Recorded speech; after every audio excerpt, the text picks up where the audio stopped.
you. I mean, you were not going to vote for anyway, but what do you tell those who are still on the fence? Do you just add this as an example? What do you do? Think about this, Neil.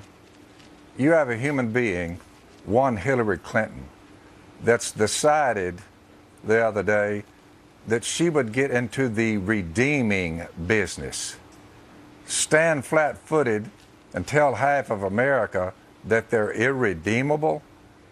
Here's the deal. The last time I checked, there's one redeemer. See this right here? By the way, Neil, I showed this to Donald Trump. I didn't have but 15 minutes with him. I showed him these symbols, God becoming flesh. I told Donald Trump this. He died on a cross, Donald, for your sins. You have sinned, haven't you? And he said, yeah. I said, 3 days later, he was raised from the dead, therefore you can be raised. I said, don't miss this. We need God on our side. I said, you need to be born again. So Donald Trump heard the gospel, and I appreciated the fact that he listened. Faith comes from hearing the message, and I just gave you the message. I shared that with Mr. Trump. So when did you share it with him? About 3 or 4 weeks before they dragged up this stuff on him about making lewd comments. Oh. Look, there's no one in America who is without sin. So who's going to cast the first stone at anyone? So the bottom line is, Hillary needs to stay out of the redeeming business, and Mr. Trump needs to change his life. I gave him the reason why, faith in the gospel. Therefore, give the man some time. So, in my mind, once you step into God's shoes and start saying who's redeemable and who's not, that takes a lot of gall right there. That was a deal breaker. But Phil, one of the Donald's policy. One of the things I'm going to ask you about that, when you talked about this with Donald Trump a few weeks ago, I guess before these revelations came out, he attacked, a lot of these women, maybe because he felt that the charges were curious as their timing. Do you think he should have done that, or should he have just dismissed it, moved on, but that he spent a great deal of time focusing on them and even their looks? Was that wise to do? It was not wise.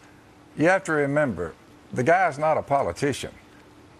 Basically, he's the type we need. Look, he's right on immigration, solid conservative. He's right on beefing up the U.S. military. He's right on the Second Amendment. I wrote a list down. I'm a C-plus man there, Cavuto. I'm not like you. You're an A-plus man. I'm smarter than half of them. You're smarter than all of them. He's right on the Supreme Court justices. His policies are none of them are anti-biblical. He's against abortion. By the way, you say, Phil, would you vote for him if he was for the slaughter of 60 million human beings in their mother's wombs? I would never vote for anyone who's for that, ever. You say that'd be a deal breaker. We shouldn't practice perversion in the United States of America or anywhere else. It's a deadly disease that follows that behavior. Therefore, you say he's for traditional biblical marriage. If he wasn't, it would be a deal breaker. But all of his policies, from energy, I mean, look, if we have it, get it out of the ground and let's use it. Give me a break. Taxes, he would lower them, Hillary would raise them. Issue after issue, policy-wise, I'm in line with Donald Trump. Health care, get rid of Obamacare, let people choose what their doctor. So you go down that list and you look at it and you say, you know what? He holds staunch, conservative, and none of his policies, as far as I can tell, are anti-biblical. Because of that, I'm going for him. And these evangelicals that sit around there, well, the lewd comments he made. If we go to dragging it, look, you look in my background, Cavuto, I know yours is squeaky clean. But you look in my background, you're going to come up with immorality on my part, drunkenness, smoking dope. Look, I was a heathen. Everybody's redeemable, and there's not but one redeemer. And trust me when I tell you, it's not a professional prevaricator such as Hillary Clinton. She's no redeemer. She's been there too long. We need to remove her and clean this mess up. And in my mind, Donald Trump is the only way out of this mess. All right, so I guess I'll put you down as a maybe on Hillary Clinton. That's, I don't think so.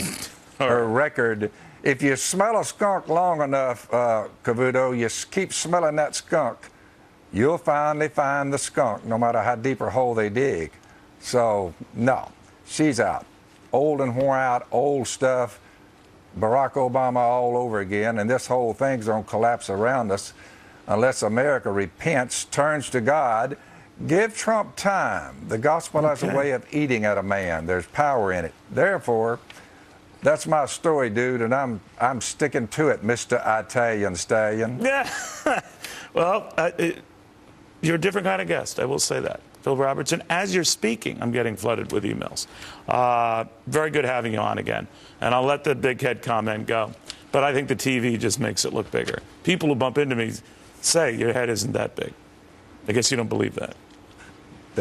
That's right. Okay. Hey, you don't believe let that. it just go right on by. Think about what they're saying about me, and what did they say about Jesus? Don't get me started. Don't get me started.